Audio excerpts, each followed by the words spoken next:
Nobita के सभी दोस्त एक हॉरर ट्रिप पर निकलते हैं। तभी डोरेमोन कुछ पढ़ते हुए सोने के लिए चला जाता है। जियान और सुनियो नोबिता को डराने के लिए हॉरर स्टोरी सुनाने का गेम खेलते हैं। सुनियो सुनाता है कि एक बार उसके चाचा जंगल में अकेले ड्राइव कर रहे थे। बाहर निकलकर देखा तो उन्होंने बिना सिर का एक इंसान देखा और वो कोई और नहीं बल्कि सिरकटा था। इतना सुनकर ही नोबिता बहुत ज़्यादा डर जाता है, पर सुनियो और जियान उसकी सुनते नहीं। उसके बाद जियान बताता है कि 5 साल पहले वो अकेला इसी होटल में ठहरा था। उसने किसी चाकू की आवाज़ सुनकर खिड़की के बाहर देखा तो एक सफ़ेद परछाई बड़े से चाकू के साथ थी।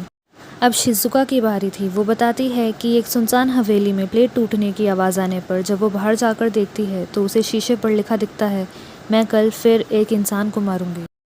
अब बारी नोबिता की थी, पर उसे कोई हॉरर स्टोरी नहीं आती थी।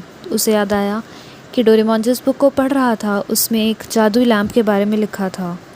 नोबिता वही लैंप जलाता है और कपकपाते हुए बोलने लगता है, खिड़की के बाहर चाकू वाली सफ़ेद परछाई। तभी उसे कुछ महसूस होता है।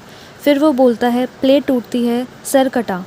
तभी ये सब देखकर उन्हें बाहर भी सरकटा दिखने लगता है और वो समझ जाते हैं कि ये इस जादुई लैंप की वजह से हो रहा है। सभी दोस्तों की चीख की आवाज़ सुनकर डोरेमोन भागा हुआ उस कमरे में जाता है तो देखता है वहाँ कोई नहीं था, उसके दोस्त भी नहीं।